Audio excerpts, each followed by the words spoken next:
Yes, what's up mga boys? Hello, good morning. Dito tayo sa ating backyard. Daily routine, morning feeding. So, konti lang naman ang ating mga alaga ngayon, no? Di ganun nung dati.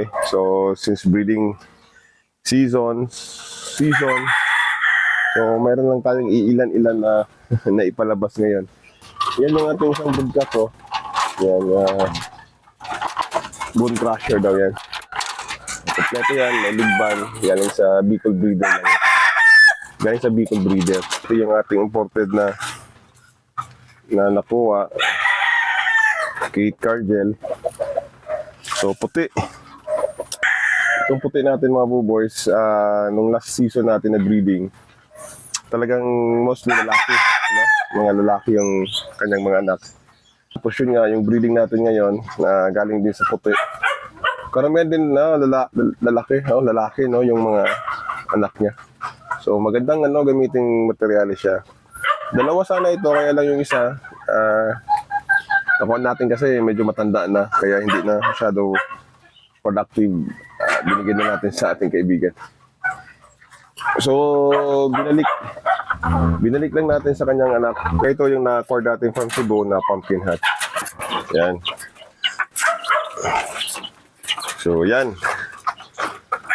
Bilis, takaw itong patakaw mga kumain ng mga ito.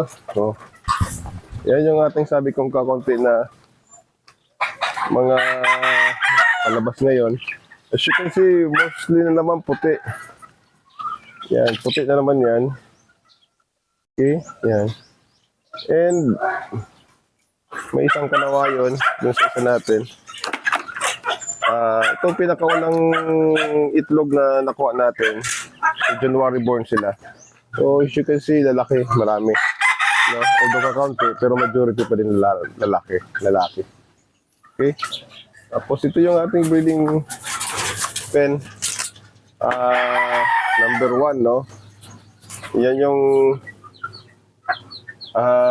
golden boy natin from Blood Game Farm.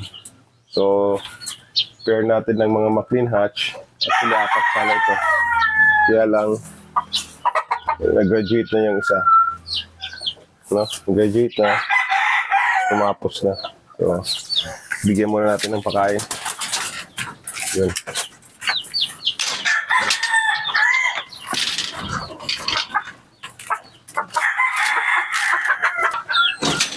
So, yun.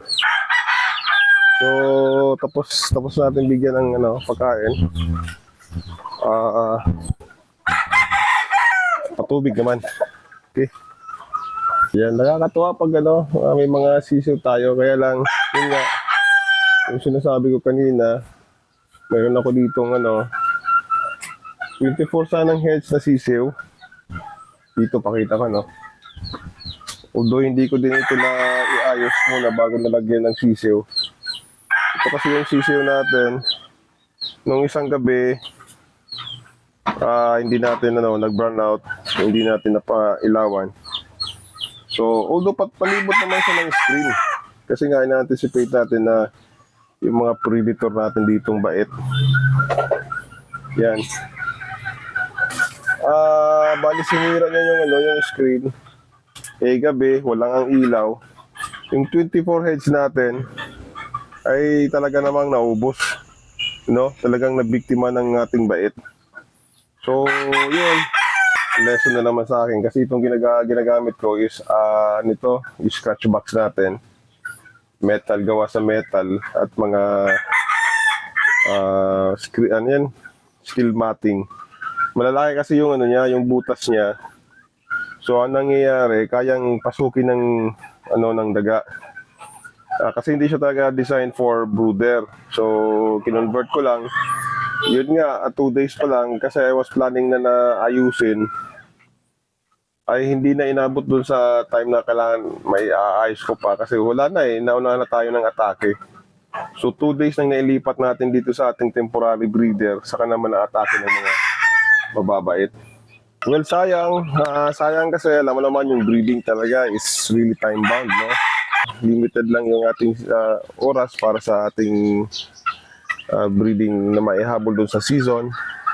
Kasi di ba maraming schedules yan, yung local, national, saka yung late born. Secondly, yung na-realize ko nga din na considering yung ating mga brood hen and mga pullets natin, ay natapos na yung pangingitlog nila, so hindi natin maibabalik. So sayang yung point na yon. So yun, realization pa din, one point na mga learnings na nakuha natin is to really prepare for the coming ng ating mga sisiyo. Kasi ako, naging focus ko doon sa pag-meeting, no, yung ating mga inahin at saka yung ating mga broodcock. Hindi ko masyado napaghandaan yung mga sisiyo kung saan ko ilalagay. So, naging busy tayo with this past few days, but that should not be an excuse para hindi natin may provide yung facility na needed sa ating mga sisiyo. Yun, nakakalungkot mga buboys. Ngayon, mayroon pa naman tayong nakasalang, pero hindi na aabot dun sa tinatarget nating season. So, definitely, ano na lang yun, for purpose of breeding na lang.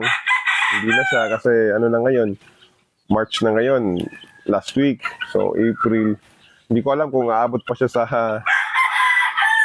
late born, ano. So marami pa naman, nakasalang tayo, almost 100 yon. Hindi nga magkakasabay-sabay lang. Sana yung 100 eggs na yan, makapag-produce pa din tayo ng magandang sisiyo. And sana mag 80% doon sa out of the 100, mga lalaki, ano. So yun mga buboys. Ito lang muna yung ating sharing dito sa ating backyard. Yung mga lesson na na-learn natin sa ka-experiences these past few days tungkol dito sa bait. That should not be a discouragement in pursuing ng ating pinaka-hilig, no? So that's breeding.